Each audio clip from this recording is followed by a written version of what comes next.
la saga de Roman Dimitri continúa. Prepárense para la segunda parte de la épica historia del demonio celestial no puede vivir una vida normal. Si no han visto la primera parte, la dejaré en la descripción y en el comentario fijado. Ahora sí, comencemos. Momentos antes, los hombres de colmillo de sangre se encontraban reunidos en la entrada de su escondite esperando al prota que llegara. Estaban confiados, ya que no había posibilidad de que una sola persona acabara con todos ellos. Vemos como el jefe de los bandidos estaba confiado y decía que no sería mayor trabajo para ellos. Pero luego vemos como el jefe tenía una cara de terror al ver lo que estaba pasando delante de él, todos sus hombres en el piso, muertos. Al darse cuenta de que su fin estaba cerca, comienza a suplicarle al prota que lo perdone. Momentos después, en el presente, por fin el jefe de los bandidos se despierta en el centro de la plaza, siendo sujetado por el prota. Suplicaba desesperado que le perdonara la vida, ya que no deseaba morir todavía. Le dice al prota muy desesperado que iba a convertirse en su esclavo para que le perdonara la vida, pero el prota pisotea su cabeza contra el suelo. Mientras tanto, le dice a todas las personas que se encontraban alrededor de la plaza que el hombre que tenía bajo sus pies era el jefe de la banda Colmillo de Sangre. Comienza a mencionar todas las fechorías que había cometido este grupo y, por último, el intento de asesinato que tuvieron en su contra. Luego de eso, el prota de un solo pisotón aplasta la cabeza del bandido, acabando con su vida y dejando a todas las personas en la plaza muy impactadas, pero sobre todo a Jonathan, que justo acababa de llegar para ver lo que había hecho el prota. Luego, en la casa del barón Lawrence, podemos ver cómo el guardia que había llegado con la información le comenta todo lo sucedido al barón y a sus consejeros. Los consejeros, muy molestos por la situación, le recomiendan al barón capturar al prota y castigarlo severamente, debido a que había cometido un asesinato en su territorio sin permiso. Pero el barón, pensando para sí mismo, dice que esto no era tan importante, pues el prota era su yerno. En eso, vemos como el barón le dice al guardia que haga traer al prota lo más pronto posible. Luego de eso, vemos como el prota llega finalmente a la oficina, acompañado por Jonathan y el guardia que lo estaba escoltando.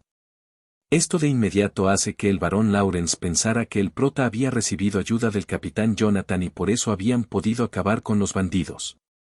Luego vemos como el prota comienza a relatarle todo lo ocurrido al barón. Mientras tanto, vemos cómo, en la parte de afuera de la oficina, se encontraba Flora escondida, preguntándole a uno de los soldados si la persona que había entrado a la oficina de su padre era el prota.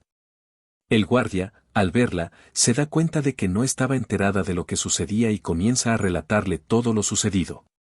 Volvemos con el prota. Este estaba terminando de contarle lo sucedido al barón Lawrence. El barón, un poco serio, le pregunta por qué mató a un hombre en su territorio sin permiso, a lo que el prota menciona que no podía confiar en el barón, debido a que el jefe de la banda había quedado arrestado en múltiples ocasiones, pero simplemente podía salir libre pagando a los guardias. Estas palabras hacen que se enfade el asistente del barón y, al mismo tiempo, causa que Jonathan se asuste, pues el prota le estaba hablando de manera muy arrogante al barón. El prota pasa a mencionar que esperaba ser recompensado y alabado por su hazaña, pues se había encargado de una persona de la que ni siquiera ellos pudieron hacerse cargo. Quedando impactado por las palabras del protagonista, el barón decide dar por terminada la reunión y promete recompensar al prota. Luego, una vez terminada la reunión y tras marcharse el prota, vemos como el barón queda en su oficina con su asistente y empieza a reírse muy fuerte, pues al parecer había encontrado un hombre ideal para su hija. Menciona que el prota es un hombre temerario, directo y que no teme ensuciarse las manos para cumplir sus objetivos, siempre y cuando estén justificados. Pide que llamen a Flora de inmediato para contarle todo lo sucedido. Luego de eso, vemos como el prota se dirige hacia su territorio junto con los guardias que habían venido a buscarlo. De camino, el capitán Jonathan le pregunta por qué hizo todo esto y el prota menciona que fue porque su padre dijo que no le daría ningún tipo de ayuda. Y actuó de esa manera con el varón porque dedujo que éste no sabía nada respecto a la ruptura de su matrimonio con su hija. Esto deja muy sorprendido al capitán Jonathan, haciéndole preguntarse si el prota realmente era la persona que él conocía. Luego de todo lo sucedido, vemos un recuerdo de la vida pasada del prota, cuando todavía era un niño. Se encontraba en una cueva y había un hombre en la cima, su padre, que le decía que no le importaba si moría alguno de sus otros 12 hijos, pues si ninguno era digno de sucederlo como el demonio celestial, simplemente buscaría más hijos. El prota fue abandonado a su suerte en esa cueva llena de niños. Luego vemos como el niño más fuerte de toda la cueva golpeaba al prota muy seguido, de forma brusca y menospreciándolo, esperando que tuviera la fuerza de su padre. Pero el prota, cada vez que intentaba defenderse, siempre era frustrado. Esto hace que el prota piense que cualquier otro niño era protegido por sus padres, mientras que su padre solo se encargaba de entrenarlos duramente para que fueran de su propiedad. En ese momento, menciona que su padre simplemente se encargó de arrojarlo a lo más profundo del abismo para que sufriera y se convirtiera en hombre a temprana edad. Luego vemos como el prota se encuentra tomando una ducha en su casa y pasa a recordar que en su vida pasada acababa con todos los que lo amenazaran, sin importar los métodos. Menciona que este cuerpo actual era demasiado débil y que debía aprender aún más sobre este mundo. Pero es interrumpido por alguien que lo llama y le comenta que su padre, el barón Dimitri, quería verlo en la oficina. Luego vemos como el barón hablaba con el capitán Jonathan, quien le menciona que el prota estaba muy cambiado. Este comentario hace que el barón piense en el pasado, recordando cuando aún era un plebeyo y trabajaba en las minas de hierro. El prota siempre llegaba y se escapaba de casa con dulces para entregárselos y esperarlo a la hora de salida para irse juntos a casa. Luego de ese recuerdo, vemos como el padre del prota menciona al capitán Jonathan que siempre había mimado y consentido al prota, porque no quería que nada le faltara. Estaba a punto de renunciar a confiar en su hijo, pero las palabras del capitán lo hicieron aferrarse a la esperanza de que realmente estaba cambiando para bien. En ese momento, el prota llega y, cuando está delante del varón, éste piensa que el varón esperaba mucho de él. Mientras pensaba qué respuesta darle, volvemos al recuerdo donde era niño y era torturado por el otro niño constantemente, hasta que un día recoge una piedra y golpea la cabeza del niño, dejándolo herido.